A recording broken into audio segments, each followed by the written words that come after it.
Let's hear from some of the Growth Faculty members who are here in person to see James Clear. I spoke to a few of them while they were waiting for their barista coffee in the Members Lounge.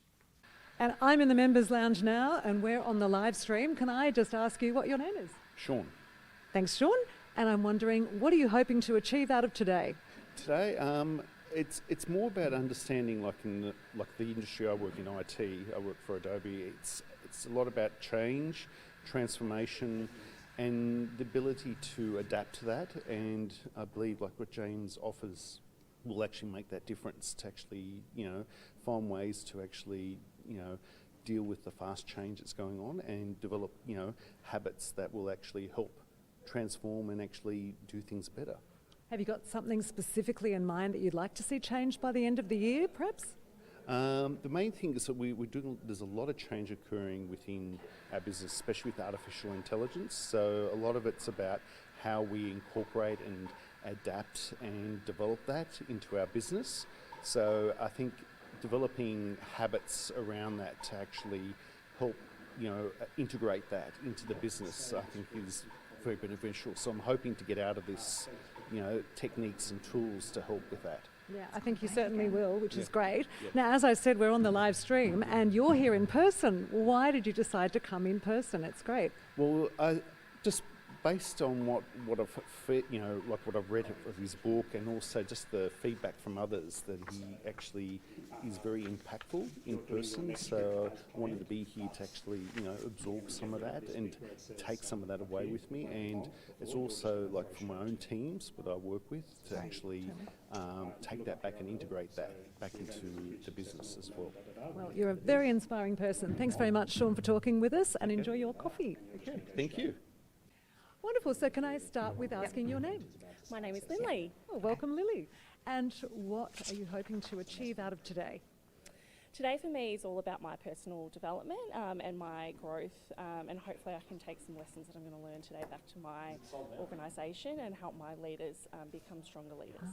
Is there anything specifically that you would like to see change in the team before the end of the year? Yes, their resilience. I think that that's a big issue for us at the moment, and I would like to see our teams become more self-sufficient. Okay, is that something that's happened post-pandemic? Yeah, probably. And I think that, with the economic changes that we're seeing both here and overseas, companies need to look at how we strengthen our bench strength. And so I think that is part of the ongoing development that our leaders need. Absolutely fascinating. And also, we're here on the live stream. You're here in person. What's the reason you decided to come in person to an event? Oh, I mean, just the atmosphere, meeting like-minded people. It's a day out of the office and home, and you get to get dressed up and go to an event. So I absolutely prefer in person than virtual at the moment. Absolutely interesting. Many thanks for that. Cheers, Lily. No problem. Thank you. So I'd love to know your name and what you're hoping to achieve out of today.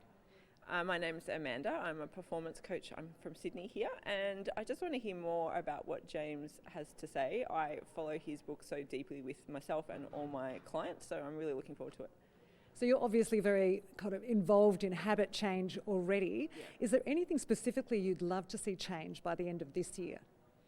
I'd love for it to not be so daunting for people, for it to become what it's supposed to be, which is just a habit that you get up and you do without overthinking it, and just it's part of your everyday life. Meaning specifically what? What exactly do you want people to get up and do? Pertaining to health more than anything, it probably starts with self-care and then moving into exercise and really health becoming a normal part of people's journey instead of living with like regret and shame and it just being part of what they do. And why do you think that's so hard? I'm not sure. I think a lot of the times people haven't grown up with it. I was lucky enough to have grown up with it with a sporting background. And a lot of times it can just seem too big and overwhelming. But what people don't realise is it's just really little steps that get you there.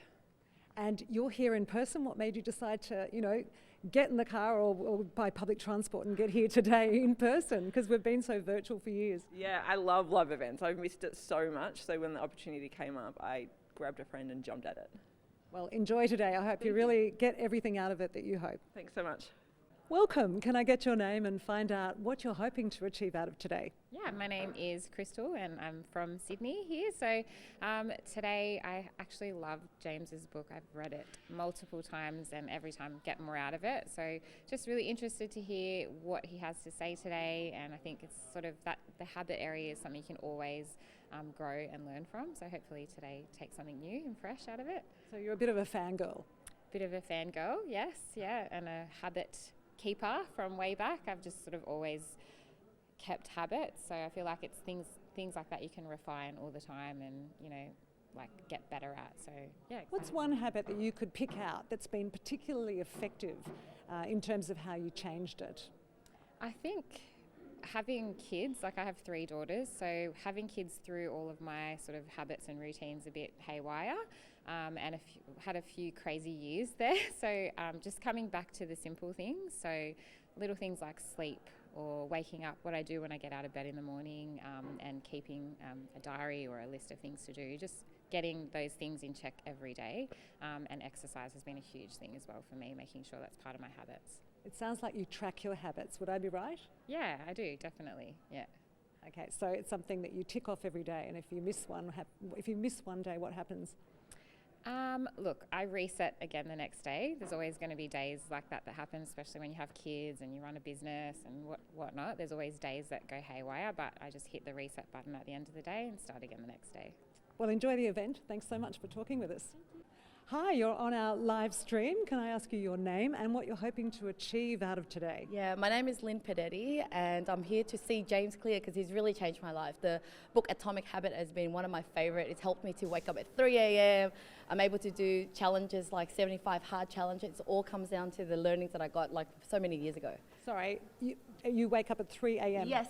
And it's thanks to the hacks that I've learned in the book where, for example, leave your phone outside. So I leave it outside. As soon as it rings, I run outside to make sure I don't wake the family. And so it's little hacks that helped me to kind of stick through with those habits, are really hard habits that I've been able to maintain.